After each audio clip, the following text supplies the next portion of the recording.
اعوذ باللہ من الشیطان الرجیم الحمدللہ رب العالمین والصلاة والسلام علی اشرف المرسلین سیدنا و نبینا محمد وعلی آلہ واصحابہ وازواجہ وذریاتہ وآل بیتہ اجمعین ومن تبعہم بإحسان الی یوم الدین اللہم اجعلنا منہم یا ارحم الراحمین آمین یا رب۔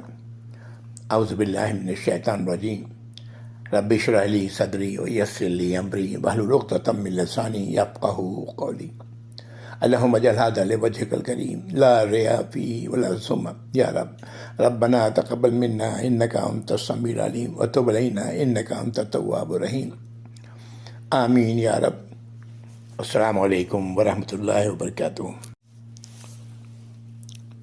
انشاءاللہ ابھی ہم لوگ سورۃ اللہب، سورۃ ابو لہب پڑھیں گے۔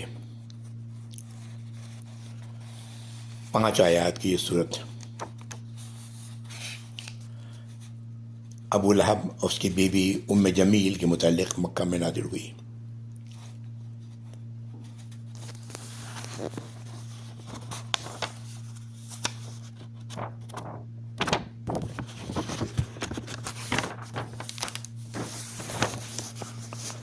نبی کریم صلی اللہ علیہ وسلم کے دشمنوں میں یہ واحد شخص تھا جس کا نام قرآن میں آیا۔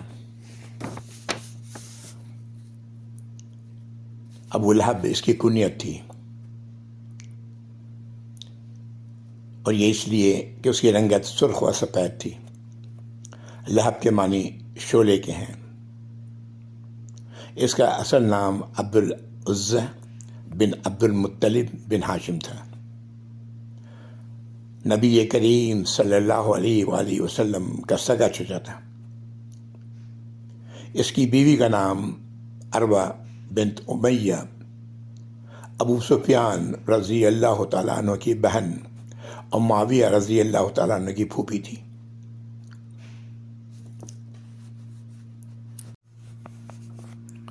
اس صورت کا ایک نام المسد بھی ہے۔ یہ دونوں اللہب اور المسد دونوں ہی اس صورت کے آیات سے لیا گیا ہے۔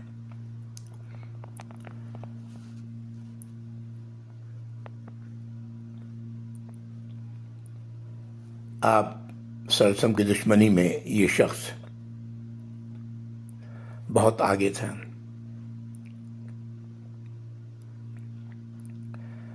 قرآن میں یہ ایک ہی مقام ہے جہاں دشمنان اسلام میں سے کسی شخص کا نام لے کر اس کی مذمت کی گئی، حالانکہ مکے میں بھی اور ہجرت کے بعد بھی مدینے میں بہت سے لوگ ایسے تھے جو اسلام اور محمد صلی اللہ علیہ وسلم کی عداوت میں ابو لہب سے بھی کسی طرح کم نہ تھے۔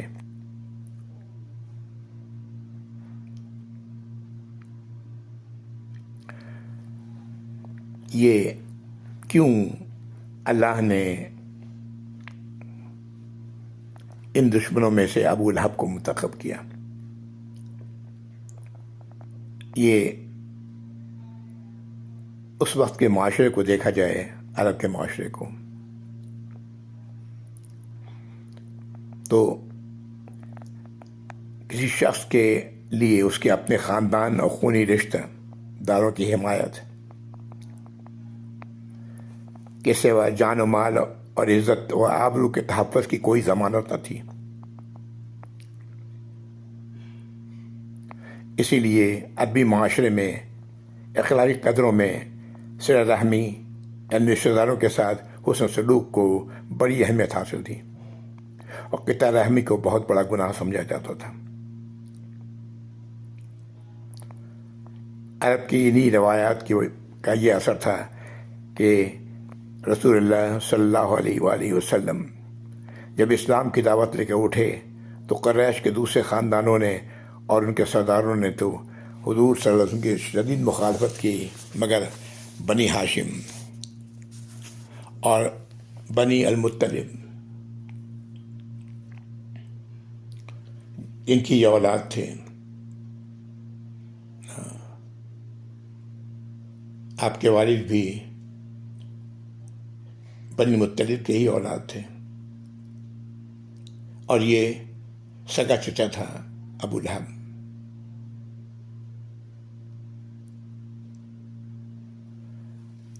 سبوں نے حمایت کی، حالانکہ ان میں سے اکثر لوگ آپ پر ایمان نہیں لائے تھے۔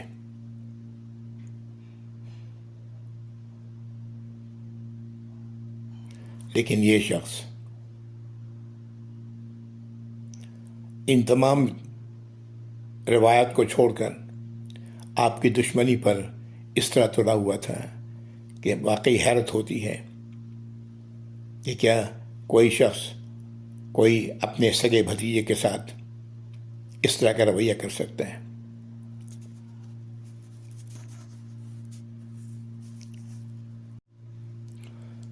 اس اخلاقی اصول کو جسے زمانے جاہلیت میں بھی عرب کے لوگ واجب الاحترام سمجھتے تھے، صرف ایک شخص نے اسلام کی دشمنی میں توڑ ڈالا، وہ تھا ابو لہب بن عبد المطلب۔ یہ رسول اللہ صلی اللہ علیہ وسلم کا چچا تھا، آپ صلی اللہ علیہ وسلم کے والد ماجد، اور یہ ایک ہی باپ کے بیٹے تھے۔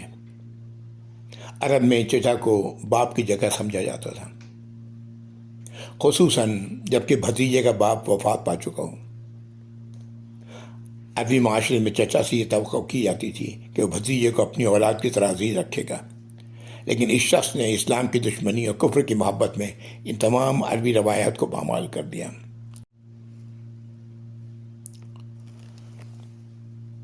آپ صلی اللہ علیہ وسلم کو جب یہ حکم دیا گیا کہ قرآن مجید میں یہ ہدایت نازل ہوئی کہ آپ اپنے قریب ترین عزیزوں کو سب سے پہلے اللہ کے عذاب سے ڈرائیں، انہیں خبردار کریں، تو آپ صلی اللہ علیہ وسلم نے صبح سویرے کوہ صفا پر چڑھ کر بلند آواز سے پکارا، یا صباحا، یعنی ہائے صبح کی آفت۔ عرب میں یہ صدا وہ شخص لگاتا تھا جو صبح کی جھٹپٹے میں کسی دشمن کو اپنے قبیلے پر حملہ کرنے کے لیے آتے دیکھ لیتا۔ آپ صلی اللہ علیہ وسلم کی آواز سن کر لوگوں نے دریافت کیا کہ یہ کون پکار رہا ہے۔ بتایا گیا کہ یہ محمد صلی اللہ علیہ وسلم کی آواز ہے۔ اس پر قریش کے تمام خاندان کے لوگ آپ کی طرف دوڑ پڑے۔ جو خود آ سکتا تھا وہ خود آیا، جو نہ آ سکتا تھا اس نے اپنی طرف سے کسی کو بھیج دیا۔ جب سب جمع ہو گئے تو نبی کریم صلی اللہ علیہ وسلم نے قریش کے ایک خاندان کا نام لے کر پکارا، اے بنی ہاشم، اے بنی عبد المطلب، اے بنی فہر، اے بنی فلاں، اے بنی فلاں، اگر میں تمہیں یہ بتاؤں کہ پہاڑ کے پیچھے ایک لشکر تم پر حملہ کرنے کے لیے تیار ہے تو تم میری بات کو سچ مانو گے؟ لوگوں نے کہا ہاں۔ آپ سے فرمایا، میں تمہیں خبردار کرتا ہوں کہ آگے سخت عذاب آ رہا ہے۔ اس پر قبل اس کی کوئی اور بولتا، آپ کے چچا صلی اللہ علیہ وسلم ابو لہب نے کہا، تبا لکا الہذا جمعتنا، ستناس تو تیرا، کیا اسی لیے تو نے ہمیں جمع کیا ہے؟ ایک روایت میں یہ آتا ہے کہ آپ کو پتھر اٹھا کے اس نے آپ کی طرف پھینکا، مارنے کی کوشش کی۔ مکہ میں ابو لہب نبی کریم صلی اللہ علیہ وسلم کا قریب ترین ہمسایہ تھا۔ دونوں کے گھر ایک دیوار بیچ میں واقع تھی۔ آپ کبھی نماز پڑھ رہے ہوتے تو یہ اوپر سے بکری کا اوجھ ان پر آپ پر پھینک دیتا۔ کبھی صحن میں کھانا پک رہا ہوتا تو یہ ہنڈیا پر غلاظت پھینک دیتا۔ حضور باہر نکل کر ان لوگوں سے فرماتے، اے عبد مناف، یہ کیسی ہمسائیگی ہے؟ ابو لہب کی بیوی ام جمیل کا مستقل یہ وطیرہ تھا کہ راتوں کو آپ کے گھر کے دروازے پر خاردار جھاڑیاں لا کر ڈال دیتی، تاکہ صبح سویرے جب آپ یا آپ کے بچے باہر نکلیں تو کوئی کانٹا پاؤں میں چبھ جائے۔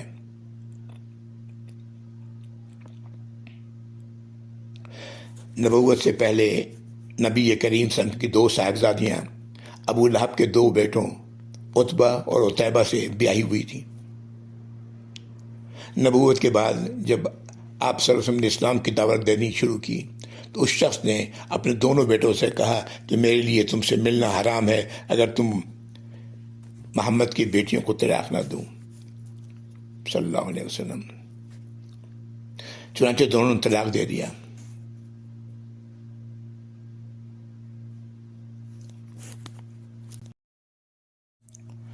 اس شخص کے خباثت کا یہ حال تھا جب نبی کریم صلی اللہ علیہ وسلم کے صاحبزادے حضرت قاسم اور اس کے بعد دوسرے صاحبزادے حضرت عبداللہ کا بھی انتقال ہو گیا، تو یہ اپنے بھتیجے کے غم میں شریک ہونے کے بجائے خوشی خوشی دوڑا ہوا قریش کے سرداروں کے پاس پہنچا اور ان کو خبر دی کہ آج محمد صلی اللہ علیہ وسلم بے نام و نشان ہو گئے.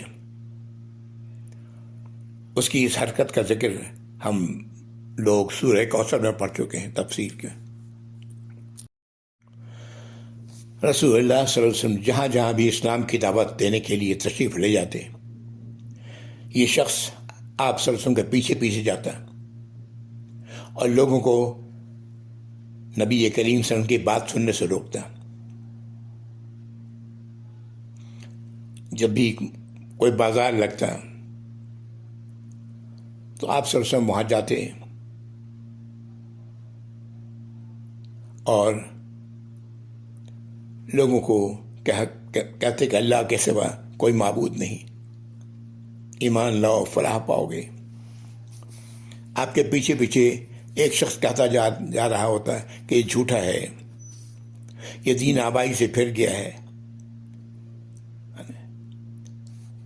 سوال کیا کسی نے کہ یہ کون شخص ہے، تو لوگوں نے کہا یہ اس کا چچا ابو لہب ہے.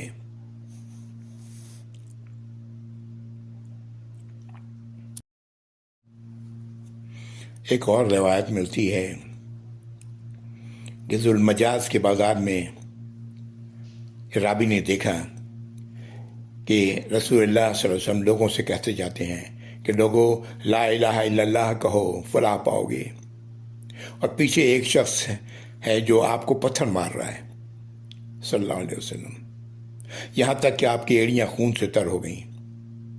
وہ کہتا جاتا ہے کہ یہ جھوٹا ہے، اس کی بات نہ مانو. راوی کہتے ہیں کہ میں نے لوگوں سے پوچھا یہ کون ہے، لوگوں نے کہا یہ ان کا چچا ابو لہب ہے. نبوت کے 7ویں سال جب قریش کے تمام خاندانوں نے بنی ہاشم اور بنی المطلب کا معاشرتی اور معاشی مقاطعہ کیا، یہ دونوں خاندان رسول اللہ صلی اللہ علیہ وسلم کی حمایت پر ثابت قدم رہے.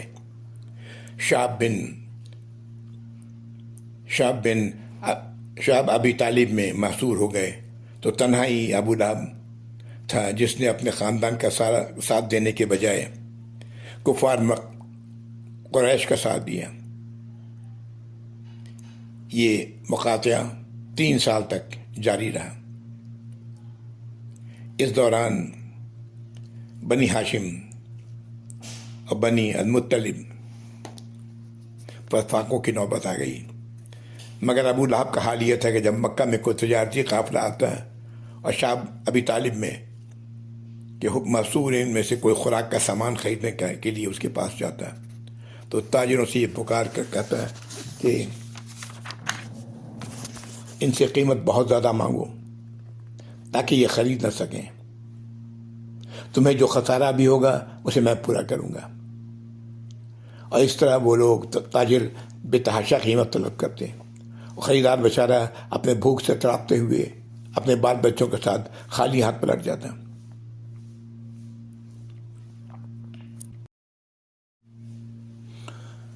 یہ تھا ابو لہب اور اس کی بیوی ام جمیل.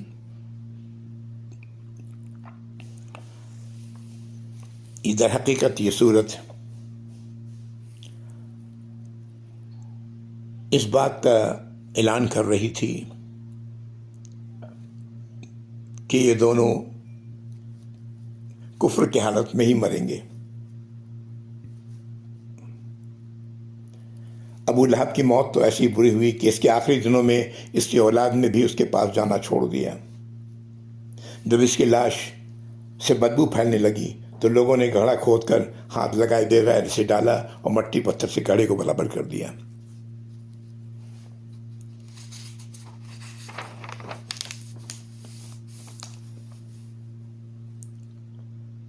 اس کی بیوی ام جمیل عروہ بنت امیہ ابو سفیان اور معاویہ رضی اللہ، ابو سفیان کی بیٹی، ان کی بہن اور معاویہ رضی اللہ عنہ کی پھوپھی، بےحد چغل خور، لگائی بجھائی کرنے والی تھی.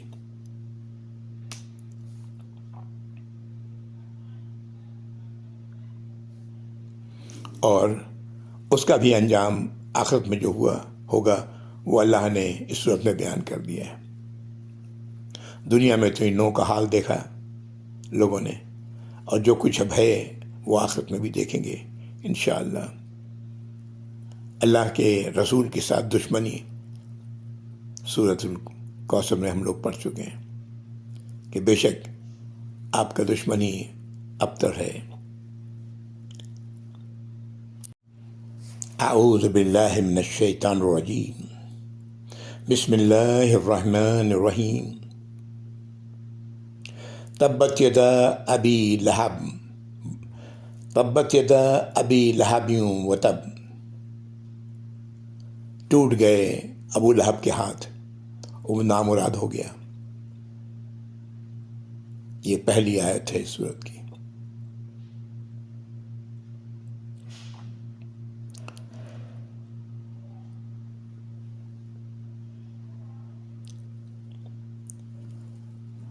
ٹوٹ گئے ابو لہب کے ہاتھ، وہ ہلاک ہو گیا. در حقیقت یہ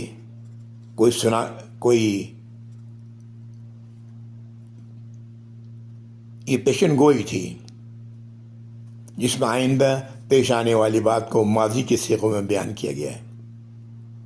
گویا اس کا ہونا ایسا یقینی ہے جیسے وہ ہو چکا، اور پھر واقع آخرکار وہی ہوا جو اس صورت میں چند سال پہلے بیان کیا جا چکا تھا. ہاتھ ٹوٹنے سے مراد ظاہر ہے کہ جسمانی ہے ہاتھ ٹوٹنا نہیں ہے، بلکہ کسی شخص کے اپنے کسی مقصد میں قطعی ناکام ہو جانا ہے. وہ مقصد جس کے لیے اس نے اپنا پورا زور لگا دیا تھا. ابو لہب نے اللہ کے رسول صلی اللہ علیہ وسلم کی دعوت کو رد دینے کے لیے اپنا پورا زور لگا دیا تھا، لیکن اس صورت کے نزول پر 7-8 سال ہی گزرے تھے کہ جنگ بدر میں قریش اکثر و بیشتر کہ وہ بڑے بڑے سردار مارے گئے جو اسلام کی دشمنی میں ابو لہب کے ساتھی تھے. جب اس شکست کی خبر مکہ پہنچی تو اس شخص ابو لہب کو اتنا اس کا غم ہوا کہ اسے ایسی بیماری لگی کہ جس میں اس کی موت واقع ہوئی، جس کا ذکر میں نے پہلے کیا.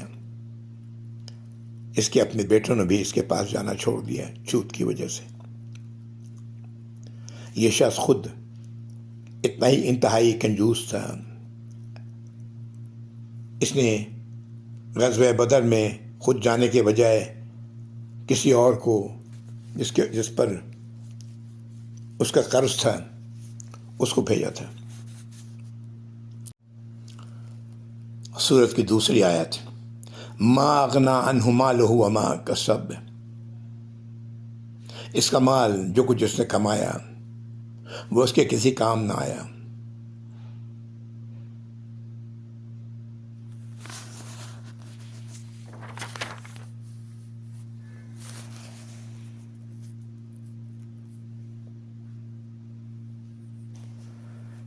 یہ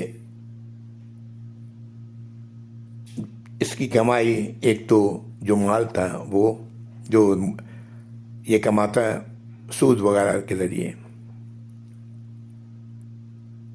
دوسرے اس سے مراد اولاد بھی لیا جاتا ہے. اولاد کو بھی اپنی کمائی کہی جاتی ہے، وہ بھی اس کے کسی کام نہ آئی.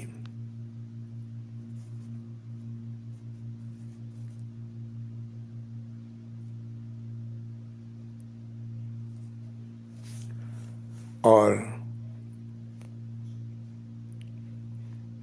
جیسا میں نے پہلے عرض کیا کہ وہ سب اس کو جب وہ بیمار پڑا تو سبوں نے اس کے پاس جانا بھی چھوڑ دیا، یہاں تک کہ لاش سے بدبو نکلنی شروع ہوئی۔ پھر اس طرح اس کو گڑھا کھود کے اس میں ڈالا گیا۔ اللہ تعالیٰ یہ سب کچھ، اللہ تعالیٰ نے یہ سبوں کو دکھایا جو کچھ ہوا اس کے ساتھ۔ تیسری آیت، سیصلیٰ نارا ذات لہب،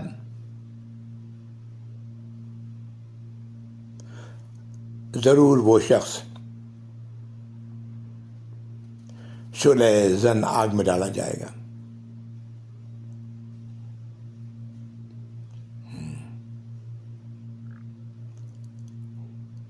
یہ شخص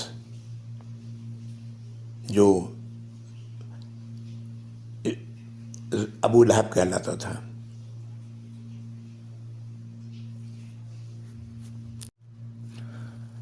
چوتھی آیت، وَامْرَأَتُهُ حَمَّالَةَ الْحَطَبِ، اور اس کی بیوی بھی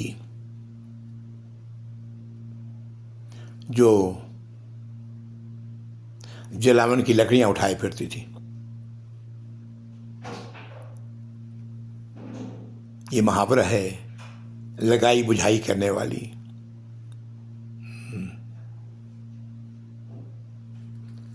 وہ بھی آگ میں ڈالی جائے گی۔ حمالۃ الحطب، جس کا لفظی ترجمہ ہے لکڑیاں ڈھونے والی۔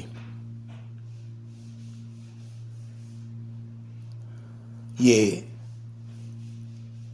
محاورت میں کہا جاتا ہے ایسے لوگوں کے لیے جو فساد ڈلوانا چاہتے ہیں، چغلیاں کھاتے پھرتے ہیں۔ یہ وہ کام کرتی تھی، لکڑیاں ڈھونے والی کہا گیا۔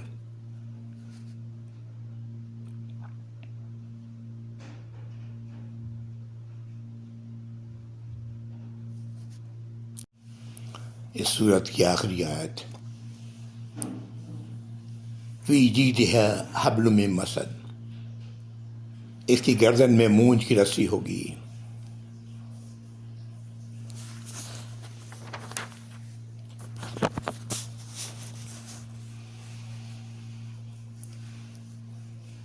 جید کا لفظ استعمال کیا گیا ہے جو عربی زبان میں ایسی گردن کے لیے بولا جاتا ہے جس میں زیور پہنا گیا ہو۔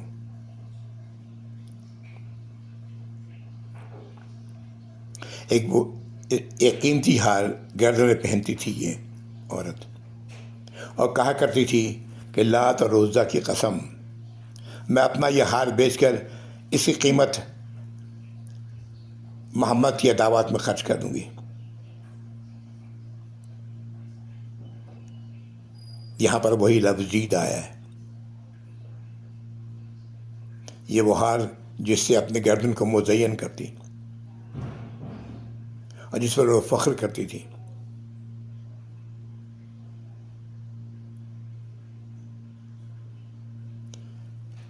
اس کی گردن میں کھجور کی چھال سے بنی ہوئی رسی ہوگی۔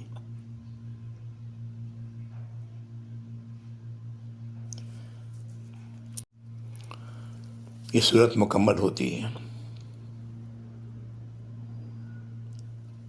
پہلی دو آیات میں دنیا کے حالات جو ان کے ساتھ دنیا میں ہوا اس کا ذکر ہے، کیسے اس کے ہاتھ ٹوٹ گئے، کیسے یہ ہلاک ہوا، کیسے اس کے لیے جو کمائی اس کی کوئی کام نہ آئی۔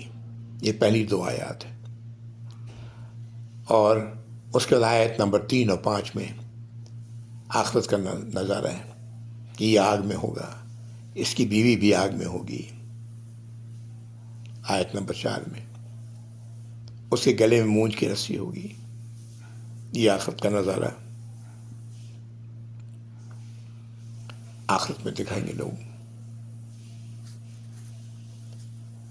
وآخر دعوانا الحمد للہ رب العالمین، وصلی اللہ علی محمد وعلی آلہ وصحبہ وازواجہ وذریاتہ واہل بیتہ اجمعین ومن تبعہم بإحسان الی یوم الدین۔ اللہم اجعلنا منہم یا رب العالمین، آمین یا رب۔ السلام علیکم ورحمۃ اللہ وبرکاتہ۔ جزاکم اللہ خیر۔